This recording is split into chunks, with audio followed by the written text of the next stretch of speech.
안녕하세요. 저는 내과 의사 조현미입니다. 다들 비타민 드시고 계시죠? 그 비타민을 우리가 다 영양소라고 얘기해요. 혹은 영양 물질이라고도 얘기하고요. 많은 말로 불려지는데 도대체 영양소는 뭐지? 라고 궁금하시죠? 그래서 그 영양소가 어떤 일을 하는지 우리 몸에서 거기에 대해서 잠깐 살펴보려고 해요. 영양소라고 하면 우리 보통 탄수화물, 단백질, 지방, 비타민, 미네랄을 얘기하는 거고요. 거기다 우리 몸은 또 뭘로 돼 있죠? 물이 70%래요. 그래서 물을 포함해서 6대 영양소라고 얘기를 하고 있고요. 거기다 식이섬유를 포함하느냐 또는 식물 영양소를 포함하느냐 해서 7대, 9대 영양소를 얘기도 하는데요. 기본적으로 우리는 6대 영양소를 얘기를 할게요. 영양소는 그럼 뭐를 하죠? 우리 몸을 만들겠죠. 그래서 우리 구조를 만들어서 피부도 만들고 뼈도 만들고 그리고 또 몸을 만들면 어떻게 해야 되죠? 기능하게 해야 되잖아요. 에너지를 만들어내야 되죠. 그러면 또 에너지를 만들어내야 되겠고요. 그 다음에 세 번째로 그걸 기능하게 해야 되잖아요. 그러니까 자동차로 치자면 자동차의 구조를 만들고 또 구조에 기름을 넣어야 또 우리가 움직이죠. 그런 것처럼 에너지를 만들고 근데 에너지만 있으면 안 되죠. 미션 오일도 있고 브레이크 오일도 있고 또 엔진 오일도 있어야 자동차가 가죠. 그것들을 구성하는 거를 영양소라고 얘기를 합니다. 에너지를 공급한다, 신체를 조직한다, 기능을 조직한다 그래요. 그러면은 일단 에너지를 내는 것 중에 제일 대표적인 게 뭐죠? 탄수화물 맞죠? 밥이요. 밥심으로 산다 그러지 않습니까? 밥, 그 다음에 지방이요. 그럼 우리 몸을 이루는 건 뭐죠? 머리카락 뭐로 돼 있대요? 단백질로 돼 있다. 케라틴 단백질 종류로 돼 있다 그러죠? 그런 것처럼 또 우리 이 뱃살도 지방으로 돼 있잖아요. 그러니까 뭐로 돼 있느냐? 단백질, 지방, 미네랄, 뼈는 미네랄, 칼슘, 인 잘 알고 계시죠? 그럼 비타민은 뭐를 하지? 비타민은요, 에너지를 공급하거나 신체를 조직하지 않아요. 어떤 역할을 하냐면 그것들이 만들어지고 에너지를 만드는데 또 호르몬이 작용하는데 또 단백질이 분해되는데 사용하는 보조 역할을 하는 거예요. 마치 자동차의 엔진오일 같은 역할을 하는 게 비타민이다. 근데 자동차 엔진오일 얼마에 한 번씩 가세요? 한 2만 킬로 이렇게 기간이 있죠. 소량이지만 없으면 차가 쓰는 것처럼 비타민은 소량이지만 우리 몸에 없어서는 안 될 신체 조절 작용을 하는 거다. 우리 몸이 기능하게 하는 많은 작용을 해요. 그래서 저 사람 비타민 같은 사람이야 하면 저 사람 꼭 필요한 사람이야 라는 얘기를 할 때 우리가 은유적으로 얘기를 하잖아요. 그래서 비타민은 굉장히 우리 몸을 조절하는 건데 크게 우리 비타민의 종류가 있는 거 알고 계시죠? A가 있고 그죠? 지용성 비타민 D, E, K가 있습니다. 그 다음에 수용성 비타민 B가 있고 C군이 있어요. 처음에는 지용성 비타민이 있고 또 수용성 비타민이 있어서 A와 B만 있다라고 1940년대, 50년대는 그렇게 알고 있었어요. 근데 알고 보니까 C는 좀 다른 거야. 그러다 보니 좀 더 이거는 발견된 순서대로 알파벳 순서로 해야 되겠다. 그래서 비타민은 다른 별명으로도 불려지지만 A군, B군, C군, D, E, K까지 갔어요. 근데 처음 비타민이 발견된 것이 언제인 줄 아세요? 괴혈병 때문에 발견됐습니다. 콜럼버스가 신대륙을 발견하기 위해서 뭘 타고 갔어요? 배를 타고 갔죠. 그러면 몇 달씩 지금처럼 엔진이 있었던 것도 아니니 뭐해요? 노를 저어서 범선을 타고 갔으니 몇 달씩 몇 년이 걸려서 갔겠잖아요. 그러면은 배에서 먹을 때 문제가 생기잖아요. 그러면 썩기 쉬운 건 과일은 많이 못 실었겠죠. 그러다 보니까 과일을 먹은 사람들이 계열병으로 많이 죽은 거예요. 그래서 오히려 신대륙을 발견해서 군인하고 싸워서 죽은 숫자보다는 오히려 계열병으로 선상에서 죽은 선원들이 훨씬 더 많았다고 그래요. 그런데 1700년대에 영국 해군에 군의관이 있었는데 제임스 린드라는 사람이었는데요. 그 당시에는 이랬대요. 질병은 패스트를 앓고 났으니까 그 시대 질병은 전염병이야. 세균이 일으키나 봐. 이런 생각을 하고 세균이란 말도 없었겠지만 전염병이야. 이런 생각을 했었겠잖아요. 그래서 괴혈병 피 흘리고 죽으면 외딴 섬에다 떨어뜨려 놓고 갔는데 그 섬에 떨어진 선원이 노란색 과일을 먹었더니 싹 난 거예요. 멀쩡히 살았잖아요. 그러면서 노란색 열매가 괴혈병을 낫게 하나 봐. 그거를 제임스 린드 군의관이 들었어요. 그래가지고 실험을 한 거예요. 그래서 어떤 분은 라임, 비타민C는 레몬은 비쌌대요. 그래서 라임 주스를 주고 어떤 분은 안 주고 했더니 없어진 거예요. 그래서 영국이 괴혈병을 이겼거든요. 그래서 선원을 보호하기 시작하면서 지금의 대영 제국이 생기고 해군의 무적 함대가 된 거는 바로 비타민C, 제임스 린드의 공이 컸다고 합니다. 그럼에도 불구하고 그 당시만 해도 전염병이라는 병은 전염을 일으킨다, 뭐 어떤 나쁜 물질을 일으킨다고 해서 음식이 일으킨다는 걸 몰랐었대요. 그래서 훨씬 뒤에야 인정을 받았다고 합니다. 비타민 B군도 그렇게 발견했다고 해요. 그래서 음식이 뭔가 부족하면 병이 생기는구나. 그래서 그걸 생명을 살린다고 해서 비타민이라는 특별한 이름을 받게 된 겁니다. 비타민은 건강을 유지한다고 그래요. 그 이유가 병이 훨씬 더 과학도 발전하다 보니까 혈압이 높아야만 혈압, 당이 높아야만 당뇨가 아니라 그 전에 세포에서 어떻게 진행될지 유전자까지 갔잖아요. 2003년도에 유전자가 다 해독이 됐다고 했지 않습니까? 그 이후에 병을 점점점 세밀하게 찾아다 보니 이게 훨씬 더 이제는 비타민이 어디에 작용하는지까지 알게 된 거예요.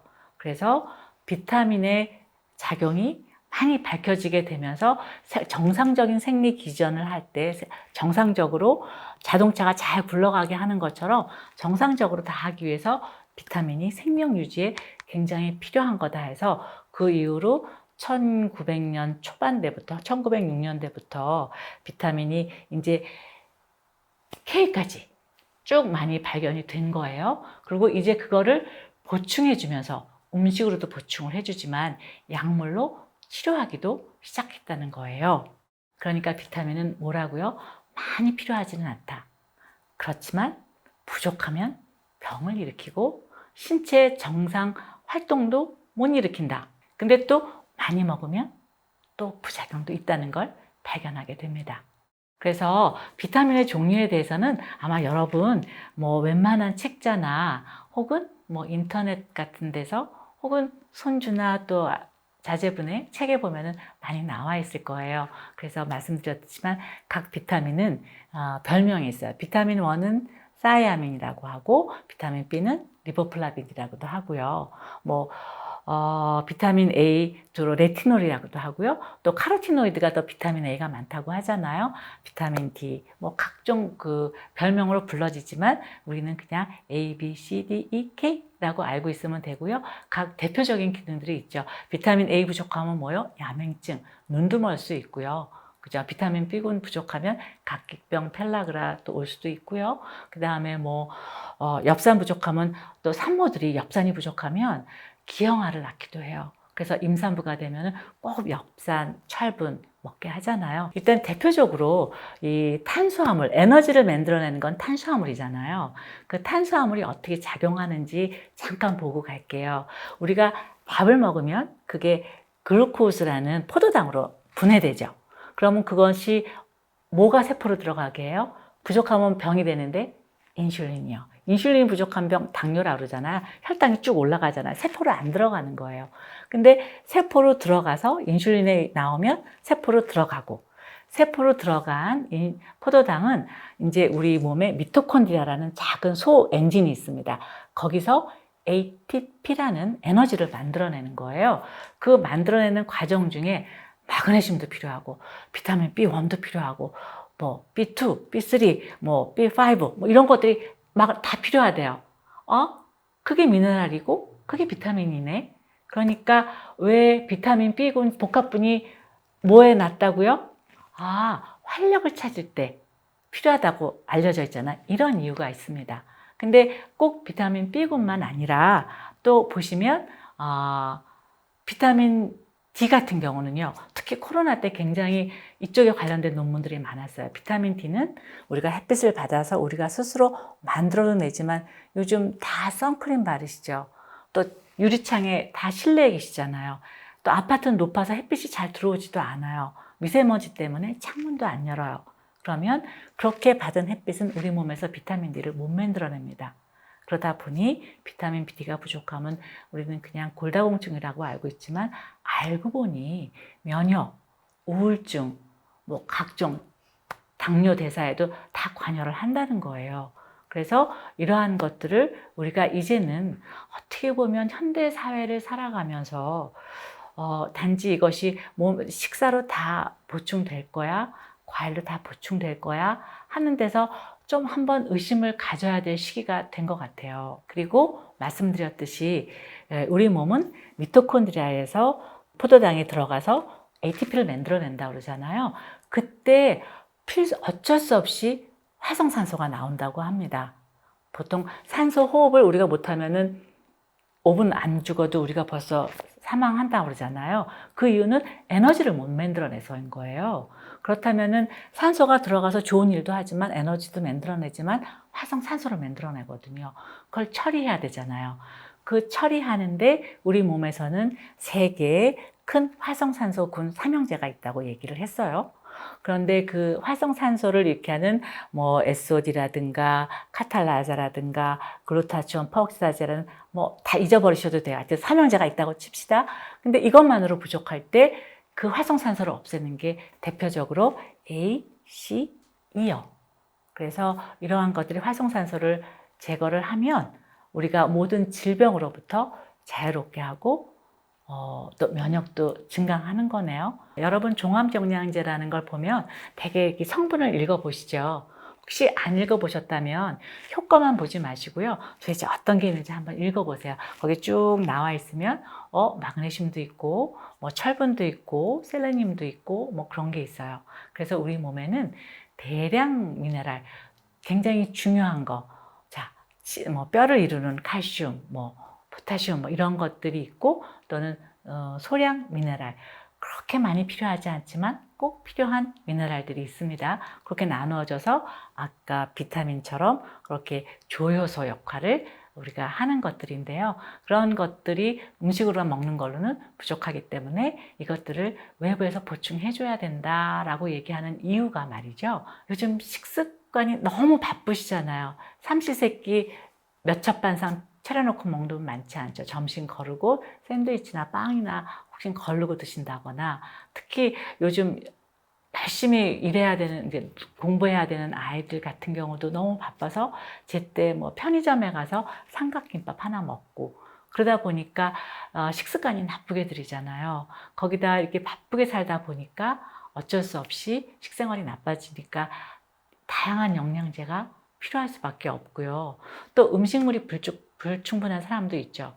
아주 급격하게 다이어트 하시는 분들, 여성분들 특히 혹은 채식주의자를 한다거나 혹은 소식하는 분들도 있으시고요.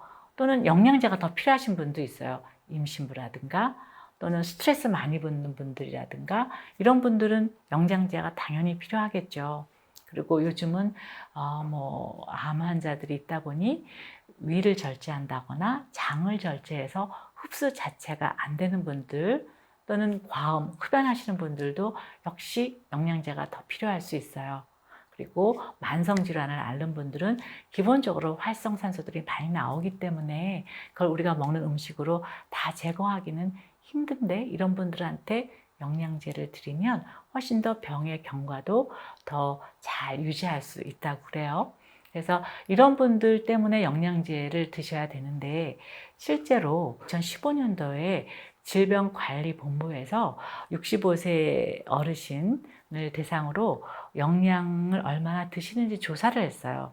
몇천 명을 놓고 검사를 했더니 절반 이상이 영양 결핍이래요. 잘 안 드셔서 흡수가 안 돼서 스트레스를 많이 받아서 그렇게 영양소가 부족할 수도 있지만 꼭 이게 아직 옳다 그르다의 말은 있지만 요즘은 다 모든 물건을 대량 생산하잖아요. 그러다 보니까 땅에 있는 미네랄이 부족해서 옛날 당근에 있는 카로틴의 용량이 3분의 1로 줄었대요. 뭐 예를 들어서 시금치에 많이 들어있는 철분이 거의 5분의 1로 줄었대요. 뭐 이런 말을 동의하시는 분도 있고 동의 안 하시는 분도 있지만 확실히 좀 그런 것 같아요. 여러분 요즘 채소에서 보면 옛날에 도마도 하나 잘랐을 때 그 도마도의 진한 맛을 느끼는 분 드물죠. 옛날에는 집에서 딸기 하나를 먹으면 온 집안 식구들이 알았어요. 숨어서 절대 먹을 수가 없었어요. 근데 요즘은 정말 딸기를 열어도 그 딸기의 진한 향이 안 나요.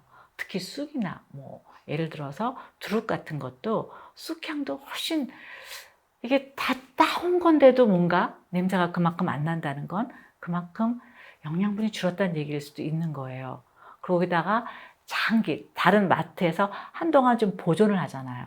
보존하는 과정 중에서도 영양소가 떨어질 수 있다는 거예요. 그러다 보니 영양소를요, 이제는 이것이 밥이 보약이라는 것이 조금 정말 그럴까를 한번 고민해 볼 필요가 있다. 그래서 영양소는 좀 드시긴 드셔야 되겠는데 어떻게 드셔야 되냐면 일단 내가 어떤 약을 먹고 있는지, 그 다음에 내 활동량은 어떤지, 또 내가 담배나 술을 많이 드시나 그럴 때는 뭐 특별한 더 해야 되나, 그 다음에 영양제를 먹여야 되는 분이 나의 손주일지 아니면 고등학생인 나의 아들일지 혹은 또 남편일지 에 따라서 영양제의 종류가 달라지고, 그럴 때는 이웃집 순이 어머니한테 물어보지 마시고 약사님이나 아니면 의사 선생님하고 상의해서 나는 이런 게 불편하고 나는 이런 상황인데 어떤 게 좋을까요?